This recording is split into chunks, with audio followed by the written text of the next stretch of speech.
बिस्मिल्लाहिर्रहमानिर्रहीम। आज के इस लेक्चर में हम मसल कंट्रैक्शन और रिलैक्सेशन के बारे में पढ़ेंगे। हमने अल्ट्रा स्ट्रक्चर को देखा था मसल का, अगर आप लोगों को याद हुआ है कि उसमें हमारे पास इस तरह की स्ट्रक्चर थी उसकी।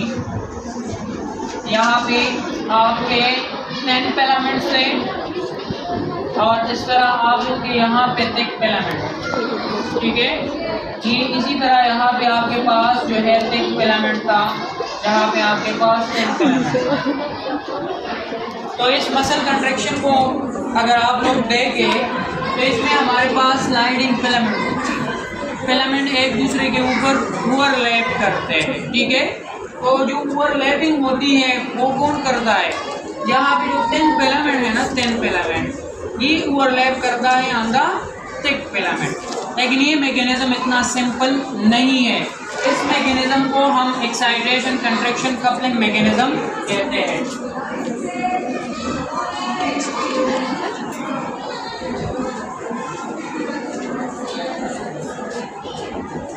ठीक है, एक्साइटेशन कंट्रैक्शन कपलिंग मैकेनिज्म। अगर हम शुरू से मसल कंट्रैक्शन के टॉपिक को समझना चाहे तो ये हमारे पास न्यूरॉन होता है। न्यूरॉन की एक्सॉन टर्मिनल होती हैं और एक्सॉन टर्मिनल में हमारे पास वेसिकल्स होते हैं और इन वेसिकल में क्या होता है? न्यूरोट्रांसमीटर। मसल कंट्रैक्शन के लिए जो मैसेज आता है वो नर्व सिस्टम से आता है, न्यूरॉन के जरिए से, in form of nerve impulse. समझ आ रही है? नर्व इम्पल्स जब यहाँ पहुँचती है तो यहाँ चैनल होते हैं जिसे वोल्टेज गेटेड कैल्शियम चैनल कहा जाता है। कैल्शियम एक्स्ट्रा सेलुलर मैट्रिक्स में ज़्यादा है, एक्सॉन टर्मिनल में वो कम है। जो ही इंफॉर्मेशन यहाँ पहुँचती है तो कैल्शियम अंदर आना शुरू हो जाता है। कैल्शियम के अंदर आने से क्या होगा? आप लोगों की जो साइटोस्केलेटल नेटवर्क होती है वो क्या होगी? वो थोड़ा कन्फर्मेशन उनकी चेंज, जिससे क्या होगा? जो फिजिकल यहाँ है ना वो यहाँ तक आएंगे। जो फिजिकल यहाँ है वो कहाँ आएंगे? वो आपके मेम्ब्रेन तक आएंगे। अब मेम्ब्रेन तक आ गया ना तो मेम्ब्रेन के जो यहाँ पे न्यूरोट्रांसमीटर होते हैं वो एक्सोसाइटोस कर जाएंगे, बाहर निकलेंगे सेल से। समझ आ रही है? यहाँ पे हमारे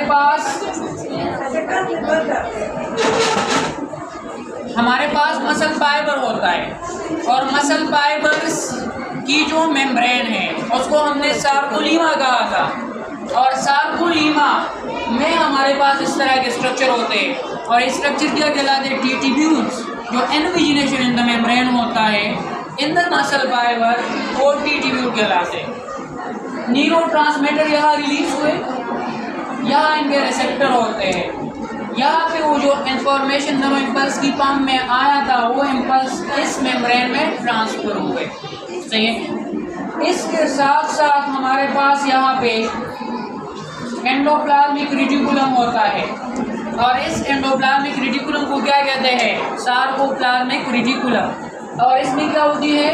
कैल्शियम आयन होता है, ठीक है। इंफॉर्मेशन को हमने नर्व से शुरू किया और मसल फाइबर की मेम्ब्रेन सर्कुलीमा तक लाए और फिर सर्कुलीमा से ये कहाँ ट्रांसफर हुई? ये आपके सार्कोप्लाज्मिक रेटिकुलम। यहाँ तक जो आपका फिनोमेना है ये एक्साइटेशन कहलाती है।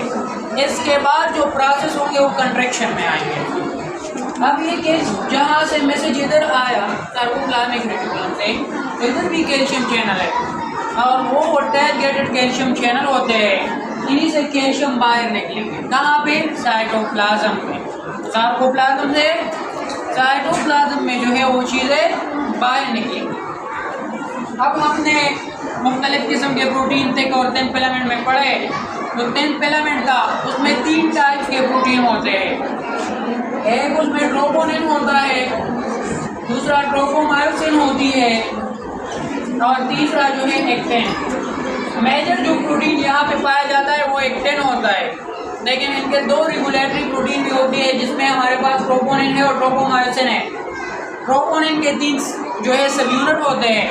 एक को एक्टिन को बाइंड हुआ होता है और एक जो है वो आपके ट्रोपोमायोसिन को बाइंड हुआ होता है, और तीसरा प्री होता है। जो प्री होती है उसको कैल्शियम जो यहाँ से रिलीज हुआ ना, वो कैल्शियम यहाँ पे प्री एंड के ऊपर क्या हो जाता है, अटैच। यहाँ पे हमारे पास फर्ज करेंगी एक जो है आप लोगों का क्रॉस ब्रिज जो बनाने वाला एक्टेन है, या यहाँ पे हमारे पास एक साइड होती है जिसपे मायोसिन के साथ ये अटैच होगा, ठीक है।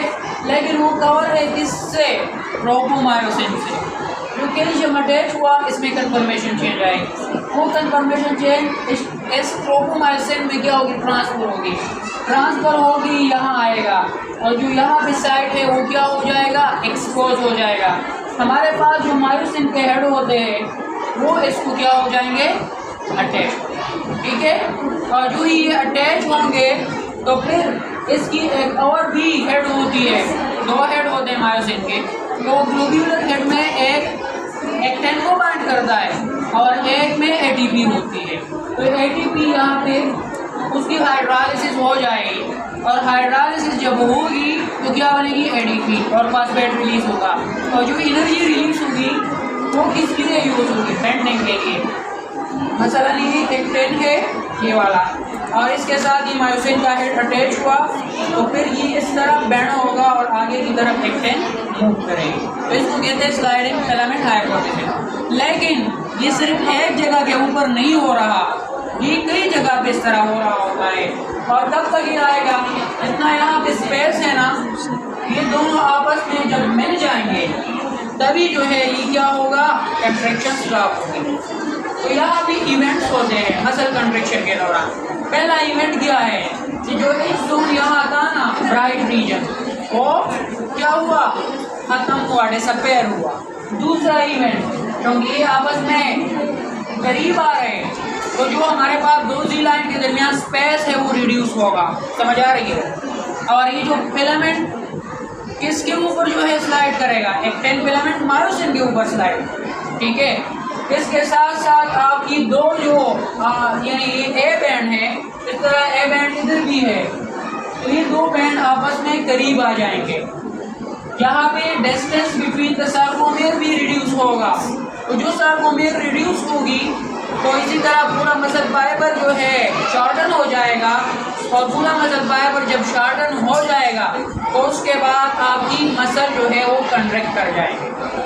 तो यहाँ आप दोबारा से इवेंट सुने, नर्व इम्पल्स आया, कैल्शियम चैनल को ओपन किया, न्यूरोट्रांसमीटर की रिलीज करवाई, और न्यूरोट्रांसमीटर रिसेप्टर को बाइंड हुए, दोबारा से एक्साइटेशन आपकी सार्कोलीमा हुई, सार्कोलीमा से एक्साइटेशन सार्कोप्लाज्मिक रेटिकुलम के मेम्ब्रेन में ट्रांसफर हुई, उसमें कैल्शियम चैनल ओपन हुए, कैल्शियम बाहर निकले, कैल्शियम आगे यहाँ पे ट्रोपोनेट को बाइंड हुए, कन्फर्मेशन चेंज लाई, फिर जो है ट्रोपोमायोसिन में कन्फर्मेशन चेंज लाई। जो रीजन एक्टिव का मायोसिन को बाइंड होना है उसको एक्सपोज किया, एक्सपोज करने के बाद बाइंड हुए, एडीपी की हाइड्रोलाइसिस हुई, एनर्जी मिल गई, उससे जो है एक्टेन मायोसिन के ऊपर क्या कर दिया, वो स्लाइड कर दिया। इस पूरे फिनोमेना को स्लाइडिंग फिलामेंट हाइपोथेसिस कहते या स्लाइडिंग फिलामेंट मॉडल कहा जाता है, और ये मसल कंट्रैक्शन के लिए जो है ज़रूरी होता है। अगर आपको आ जाए कि डिस्कस मसल कंट्रैक्शन, तो आपने स्लाइडिंग करना है, ठीक है।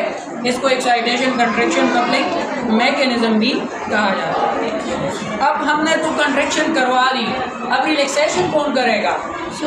रिलैक्सेशन के लिए हमारे पास जो यहाँ एडीपी बन गई थी उसके साथ जो है फास्फेट अटैच होगा, फास्फेट अटैच होगी, दोबारा एटीपी बनेगी, दोबारा जब एटीपी आ जाती है तो फिर ये रिलीज हो जाएगा। तो एटीपी अगर हो तो ये रिलीज करेगा, और एटीपी से अगर एडीपी बने तो उस वक्त ये बाइंड कर जाएगा, समझ आ रही है। यानी एक मसल कंट्रैक्शन के दौरान एक सर जो है आपकी एक एटीपी यूज करेगी, एटीपी की जो यहाँ पे अटैचमेंट है वो रिलीज के लिए होगी। एटीपी होगी तो रिकवरी होगी, रिलैक्सेशन होगी, एटीपी नहीं होगी बाइंड तो कंट्रैक्टेड रहेगा, समझ आई। तो रिलैक्सेशन में हमारे पास मेन रोल किसका है, एटीपी का है। एटीपी के होने की वजह से वो रिलैक्स कर जाएगा, ठीक है। अच्छा,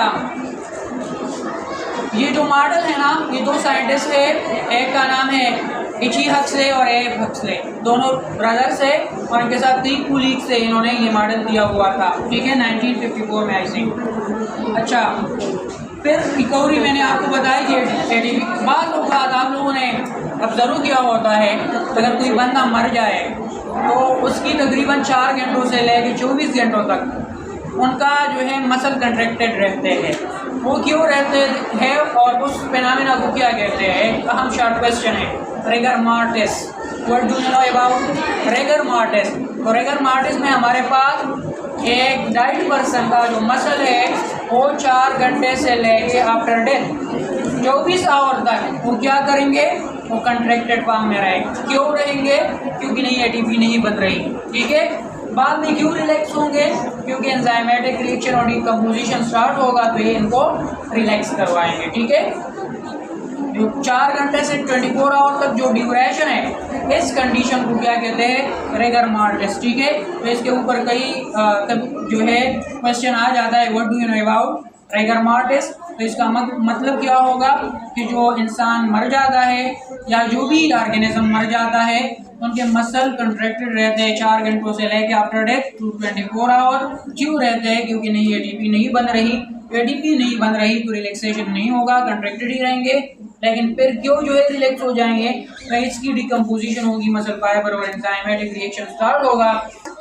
अच्छा, रिगर मॉर्टिस जो है मैंने आपको बता दिया ना कि वो कंडीशन है जो एक डाइट पर्सन में होती है। और डाइट पर्सन में कब होती है? 4 घंटों से आफ्टर डेथ शुरू हो जाती है और कब तक रहती है? 24 आवर तक। और क्यों होती है? क्योंकि नहीं एटीपी नहीं बन रही, ठीक है। और फिर कब रिलीज होगी? जब डिकम्पोजिशन स्टार्ट होगा। अच्छा, अब control of muscle contraction. Muscle contraction कैसे कंट्रोल किया जाता है, ठीक है। शुरू में मैंने आपको बताया है, यानी आप लोगों की जो मसल फाइबर है ना, एक क्वेश्चन अराइज होती है कि जो हमारे पास कंट्रैक्शन ऑफ मसल है ऑल और नन फिनोमेना है। मसल कंट्रैक्ट होंगे तो सारे होंगे, अगर रिलैक्स होने हैं तो सारे रिलैक्स होंगे। लेकिन ये नहीं होता कि कुछ मसल कंट्रैक्टेड हो और कुछ रिलैक्स हो, ठीक है।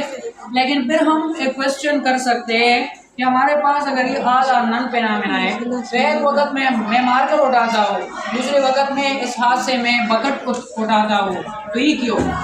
तो ये इसका डिपेंड किसके ऊपर होता है? जितने हमारे पास एक कंसेप्ट आता है मोटर यूनिट का। मोटर यूनिट क्या होती है? एक न्यूरॉन से जितने मसल फाइबर वो क्या हो कंट्रोल हो रहे हो तो हमारे पास क्या कहलाता है? Motor unit. अब जितने मोटर यूनिट ज़्यादा आपके कंट्रैक्टेड रहेंगे, आप एक्टिवेट होंगे, उतना ज़्यादा आपकी कंट्रैक्शन हो जाएगी। और जितने कम जो है आपकी मोटर यूनिट कंट्रैक्टेड या एक्साइट होंगे उतना कम आपका जो है मसल जो है कंट्रैक्ट रहेंगे। हमारे पास एक वक्त में आप एक सिंपल काम कर रहे हैं और दूसरी वक्त में कम्प्लेक्स काम कर रहे हैं, तो मसल कंट्रैक्शन उसी लिहाज से वेरी करता है। कभी जो है आपके मसल स्मॉलर काम के लिए आपके चंद मोटर यूनिट जो है क्या होंगे? वो कंट्रैक्टेड रहेंगे या एक्साइट होंगे, ठीक है। लेकिन दूसरे वक्त में अगर ज़्यादा आप जो है वज़न उठा रहे हैं तो उसके लिए मसल भी ज़्यादा कंट्रैक्ट होंगे, तो उस वक्त ज़्यादा मोटर यूनिट क्या होंगे? एक्साइट होंगे। तो ये इनका आंसर है। तो कंट्रोल कहाँ से है? न्यूरॉन से, नर्वस सिस्टम से है। कैसे होता है? एक न्यूरॉन आता है, कई मसल फाइबर को क्या करता है? इनर्वेट करता है। और एक जो आपकी न्यूरॉन जितनी मसल फाइबर को एक वक्त में इनर्वेट कर रहा है इसको मोटर यूनिट कहते हैं, ठीक है। तो मोटर यूनिट क्या है? ये कंट्रोल यूनिट है। किस चीज़ के लिए? मसल की कंट्रैक्शन के लिए। तो ये भी आपको पता होनी चाहिए। अच्छा, एनर्जी फॉर मसल कंट्रैक्शन, हमने अभी कहा ना कि मसल की जो है रिलैक्सेशन के लिए या कंट्रैक्शन के दौरान एक एटीपी की भी ज़रूरत होती है। ये एटीपी कहाँ से आती है? आपको पता है मसल में माइटोकॉन्ड्रिया बहुत ज़्यादा है। तो माइटोकॉन्ड्रिया का काम क्या होता है? जो क्रेब्स साइकिल से पायरुवेट एसिड या पायरुवेट आई हुई हैं उसको किस में कन्वर्ट करना है? उसको एटीपी में कन्वर्ट करना है डायरेक्टली भी, या फिर उसको स्टोर किया जाता है नफामा पे एनएडीएच और एफएडीएच। और फिर वही रेडिएच एफएडीएच कहाँ से गुजरेगा? इलेक्ट्रॉन ट्रांसपोर्ट चेन से, और कीमियो ऑस्मोसिस के ज़रिए से वो एटीपी की प्रोडक्शन करेगा। तो जो भी मसल होते हैं उनके फाइबर्स, मसल फाइबर्स में माइटोकॉन्ड्रिया की ज़्यादा नंबर होती हैं, तो वहाँ से एटीपी की प्रोडक्शन होती है थ्रू एरोबिक रेस्पिरेशन। लेकिन अकेले एरोबिक रेस्पिरेशन जो है वो इसको नहीं, मतलब इसके लिए कम्प्लीमेंट्री भी होना चाहिए। कभी कभार आप ज़्यादा एक्सरसाइज कर रहे होते हैं तो जो रूटीन की एटीपी की बनना का अमल है ड्यूरिंग एरोबिक रेस्पिरेशन, वो आपको उतनी एटीपी ज़्यादा नहीं दे सकती है एक वक्त में। तो फिर आप क्या करते हैं, आपकी मसल में एनएरोबिकली भी एटीपी की प्रोडक्शन होती है और उसको कहते हैं लैक्टिक एसिड फर्मेंटेशन। आपने फर्मेंटेशन के 2 टाइप्स पढ़े थे, इथेनॉलिक और लैक्टिक एसिड। तो यहाँ पे मसल में भी आपकी क्या हो जाती है, फर्मेंटेशन हो जाती है, एनारोबिक रेस्पिरेशन होती है, जो कि आपको इंस्टेंटली क्या प्रोवाइड करती है, एटीपी। और वही एटीपी फिर किस में यूज़ होता है, मसल की कंट्रैक्शन। तो आपको क्वेश्चन आ सकती है कि what how energy is produced by cellular machinery during the muscle contraction. तो इस तरह आप लोग इसका आंसर ऐसे दे सकते हैं, ठीक है। इसके अलावा हमारे पास यहाँ पे मसल में एक और किस्म के जो है कंपाउंड होते हैं जिसे क्रिएटिन फास्फेट कहा जाता है। उनमें से भी फास्फेट को अगर रिमूव करें तो उस वक्त भी एनर्जी रिलीज होती है और उसकी जो मेटाबोलाइट होता है वो क्रिएटिनिन होता है। और यही क्रिएटिनिन हम किडनी की फंक्शन के लिए जो है टेस्ट में भी यूज़ करते हैं। मसलन ये मेटाबोलाइट कहाँ जाएगा, किडनी में जाएगा, ब्लड से ये फिल्टर होगा। लेकिन अगर किसी के ब्लड में क्रिएटिनिन ज़्यादा है तो इसका मतलब है कि उसकी फिल्ट्रेशन प्रोसेस सही तरीके से नहीं हो रही। तो ये बनता कैसे है, क्रिएटिन फास्फेट की मेटाबॉलिज्म से। फास्फेट रिमूव होगा, एनर्जी देगा और इसकी जो मेटाबोलाइट बनेगा वो क्रिएटिनिन होगा और वही क्रिएटिनिन फिर हम जो है अपने यूरिनरी सिस्टम, रीनल सिस्टम के जरिए से फिर निकालते हैं, ठीक है।